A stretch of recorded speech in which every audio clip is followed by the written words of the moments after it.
Welcome to Royal Daily Report, your trusted source for exclusive royal news and breaking stories. I'm bringing you an absolutely explosive investigation today about what British intelligence knew about Meghan Markle before she married Prince Harry. This is information that was never meant to see the light of day. Before we begin this shocking report, make sure you hit that subscribe button and ring the notification bell so you never miss our daily royal coverage. This is Royal Daily Report, and let's dive into this classified story. This is the story of what British intelligence knew about Meghan Markle before the engagement, before the wedding, and before the world was told a modern fairy tale had begun. There are names that aren't supposed to come back once the doors close behind them, names that belong to sealed files, locked hallways, and conversations whispered only between people who never speak on record. Ghislaine Maxwell is one of those names. And when a name like that reappears, when it's connected not to the past but to a future that already happened, it changes the weight of everything that follows. Because this story is not about gossip. It is not about opinion. It is not about looking back. It is about what was already known, what was formally written down, and what was deliberately ignored. And once you understand what was in that file, the devastation stops looking accidental. In October of 2016, deep inside Britain's domestic intelligence system, a file was completed that the public was never meant to see. It didn't come from a tabloid newsroom. It didn't come from palace gossip. It came from the section of the security service responsible for protecting the royal household itself. The trigger was simple and automatic. Prince Harry had entered a confirmed romantic relationship with an American actress named Meghan Markle. The pace alone set off alarms. 3 meetings in just 8 weeks, one of them overseas. That was enough. To activate a standing rule from 1998 requiring mandatory vetting of any foreign national moving into closeness with the crown, this wasn't optional, it wasn't personal, it was procedure. The resulting briefing was classified at a level known internally as Delta, a compartment so restricted it was meant for only a handful of people: the Queen, the Prime Minister, the Home Secretary, and the Director General of MI5. The file carried a simple internal description, unusually blunt. From the very first pages, the assessment made clear this was not a routine background check. It was a warning. If you're shocked by what you're hearing, don't forget to subscribe to Royal Daily Report for more exclusive investigations like this one. Inside intelligence vetting, there are many shades of concern, but Category Red sits at the top. It does not mean problematic. It does not mean difficult. It means high risk with the capacity to cause damage that spreads outward and cannot easily be contained. MI5's assessment classified Meghan Markle as a Category Red personality risk. The language used was precise. Left unmitigated, she was capable of causing strategic-level reputational damage to the monarchy itself within a forecast window of 36 to 60 months. Not years, not decades, months. The recommendation that followed was equally direct. She should not be cleared for formal integration into the royal family. This wasn't about whether she was kind or cruel. It wasn't about whether she loved Prince Harry. Intelligence services don't evaluate emotions. They evaluate patterns, leverage, and impact. And what they saw was a path they recognized all too well. To understand why the warning was so strong, the file turned to psychology. Years before meeting Prince Harry, Meghan Markle had consulted a psychiatric practice in Los Angeles. Between 2014 and 2015, that information became part of a secret psychological profile commissioned during the vetting process. The results were clinical, not emotional. The assessment identified cluster B personality traits with pronounced narcissistic and histrionic features scoring in the 89th percentile. But the most important finding wasn't the label, it was the pattern. Again and again, her personal relationships followed the same cycle. Idealize, devalue, discard. 7 former close friends were cited, 1 former partner. Each relationship ended not quietly but suddenly, often after perceived slights. The profile noted an unusually high need for external validation, combined with acute sensitivity to criticism.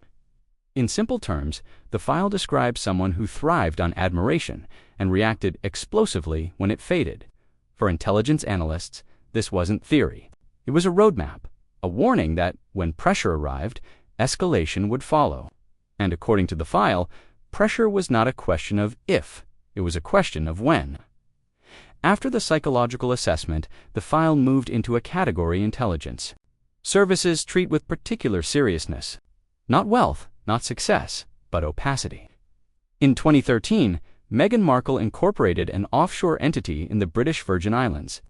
The company was used to receive acting residuals and endorsement income. On paper, that alone wasn't illegal, but in intelligence vetting, offshore structures immediately raised questions, not because they are criminal, but because they obscure visibility. The beneficial owner of the company was redacted in the briefing. What followed was more concerning. In March of 2016, a cash deposit totaling $450,000 appeared in a Toronto bank account linked to Meghan Markle. The source of the funds was unknown. Canadian financial authorities flagged the transaction, and the Toronto Police Financial Crimes Unit opened a file. Then, something unusual happened. The investigation was closed after a single phone call from the United States Embassy Press, attach. No explanation was recorded. No source was identified. The money remained unexplained. For MI5 analysts, this wasn't proof of wrongdoing, but it was proof of intervention. And intervention without transparency is its own form of risk. Stay tuned. To Royal Daily Report, as we continue to uncover this classified information, the briefing then widened its lens. Intelligence services rarely look at individuals in isolation. They look at who surrounds them, who grants access, and who opens doors without leaving fingerprints. Meghan Markle was a regular attendee at private social events hosted through Soho House. These gatherings were not casual mixers. They were carefully curated environments where cultural figures, political aides, and international operators crossed paths under the cover of lifestyle branding. One of the key facilitators of these events was noted in the file as someone who arranged introductions as part of cultural diplomacy efforts. In plain terms, these were rooms where influence was exchanged quietly. The file also documented sustained correspondence between Meghan Markle and Jessica Mulroney. The connection itself was not the issue. What mattered was proximity. Mulroney's family ties intersected with a Commonwealth Development Organization that had received discreet pass-through funding from the U.S. State Department. Then there was timing. In May of 2016, Meghan Markle attended a private dinner in Toronto with a senior political aide closely connected to Canada's Prime Minister. That same week, she publicly hinted at moving to London for love. MI5 did not describe this as coordination. It described it as alignment. And alignment, when repeated, stops looking random. The final layer of concern had nothing to do with money or politics. It had to do with control of narrative. Between 2013 and 2015, Meghan Markle purchased 47 Twitter accounts, each with established follower bases ranging from 20,000 to 80,000 users. At the time of the briefing, all accounts were dormant, but still intact, still functional, and capable of rapid activation. To intelligence analysts, dormant assets are not inactive, they're reserved. More revealing still was her decision to retain a crisis public relations firm in January of 2016, 6 months before meeting Prince Harry. The firm specialized in managing reputational crises for high-profile clients. It operated on a monthly retainer. This wasn't reaction, it was readiness.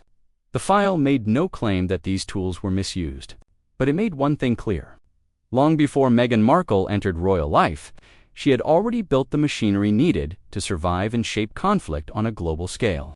By the time the palace began preparing her for public life, she had already prepared herself. Make sure you're subscribed to Royal Daily Report so you don't miss any part of this investigation. By the time the world was told Prince Harry had fallen in love, the file already contained a quiet detail that changed the shape of the story. In November of 2015, nearly a year before the relationship became public, Meghan Markle initiated a private Instagram exchange with a member of Prince Harry's protection team. The message was phrased hypothetically, polite, casual. She asked how difficult it might be to arrange a private introduction. The officer declined. The approach went no further. It was never escalated up the chain of command. But it was recovered later during a separate phone seizure and logged in the intelligence record. No accusation was attached to it. No motive was assigned. It was simply noted. And with that single entry, the mythology of coincidence quietly collapsed. In October of 2016, MI5 finalized what it called a threat forecast. It did not speculate about motives. It did not dramatize outcomes. It outlined sequence. First, there would be a surge of positive media coverage. The press would frame Meghan Markle as a breath of fresh air, a symbol of progress, a modernizing force inside an ancient institution. That phase would last between 18 and 24 months. Then the tone would shift. Behind the scenes, staff complaints would begin to surface, quietly at first, then with increasing frequency. The file noted early echoes of this pattern already present in accounts from television.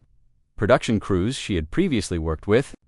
As pressure mounted, the forecast warned of a near inevitable turn toward identity-based narratives, particularly the foregrounding of race, when strategically advantageous. The final phase carried two likely endpoints, either a personal scandal with global reach or a controlled separation that preserved titles while converting status into commercial leverage. The language was unemotional. The sequence was precise. The recommendation that followed was equally restrained. Slow the relationship through. Administrative friction until interest cooled. None of it was followed. The Delta-level briefing was delivered personally to the Queen. In November of 2016, years later after his retirement, one sentence from that margin would surface, explaining everything. My grandson is lonely. One cannot vet for love. 5 forces converged to override the file. The first was history. The institution still carried the weight of 1997. Inside palace walls, there was a lingering belief that excessive caution had helped drive Princess Diana away.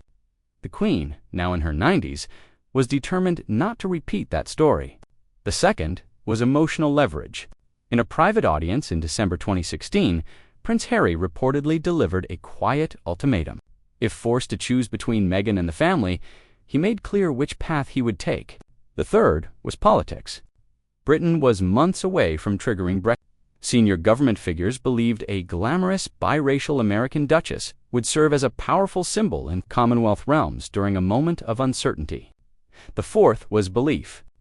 Elizabeth II had spent decades watching outsiders bend to the institution.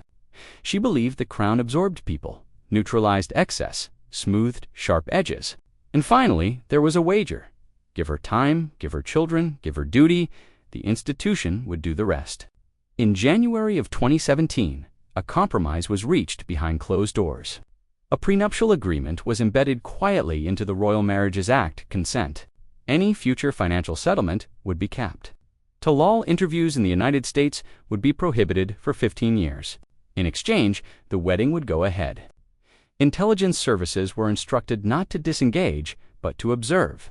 Permanent technical coverage of the couple's communications was authorized. That coverage would remain active years later, producing terabytes of data stored at a secure government facility. The file was sealed. The wedding was celebrated.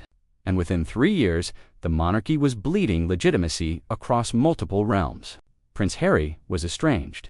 Meghan Markle was living in California with 2 titled children and the permanent ability to ignite a global news cycle at will.